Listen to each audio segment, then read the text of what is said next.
Welcome to Parallel Universe. She was the most fearless actress of her generation.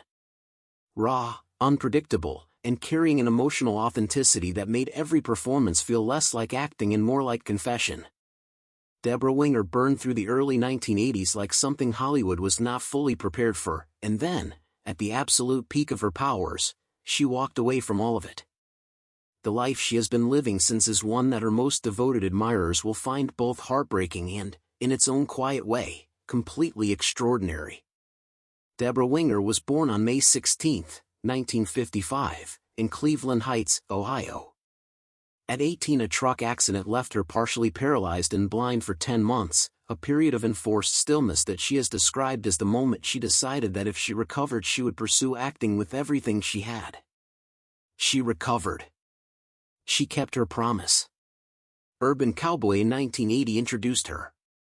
An officer and a gentleman in terms of endearment in back-to-back years earned her consecutive Academy Award nominations and announced an actress so completely singular that Hollywood genuinely did not know what to do with her.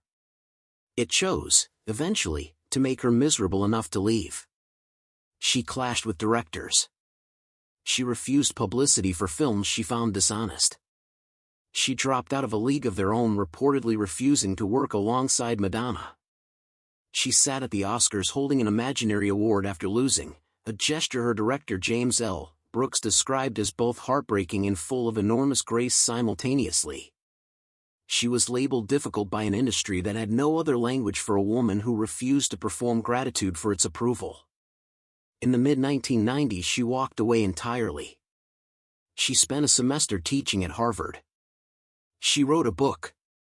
She married actor and director Arliss Howard and built a quiet, deliberately private life that Hollywood has never quite known how to file. She returned occasionally. Rachel getting married in 2008 reminded everyone what they had been missing. The Ranch on Netflix ran 4 seasons. But the relentless ambition that once drove her had been replaced by something she appeared to value considerably more. In 2026, approaching 70, Debra Winger is spending her time in ways that her officer and a gentleman fans would find almost unrecognizable. She appeared in conversation with Palestinian-American poet Naomi Shihab Nye at an art and activism event in Arkansas. She has been outspoken about Palestinian rights, joining other Jewish figures in signing open letters calling for accountability.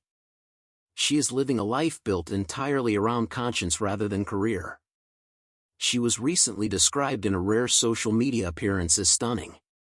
She looked exactly like a woman who stopped performing for anyone else's approval 30 years ago and never once regretted it. The heartbreak is not in how she looks. It is in imagining the films she never made. And the performances the world never got to see.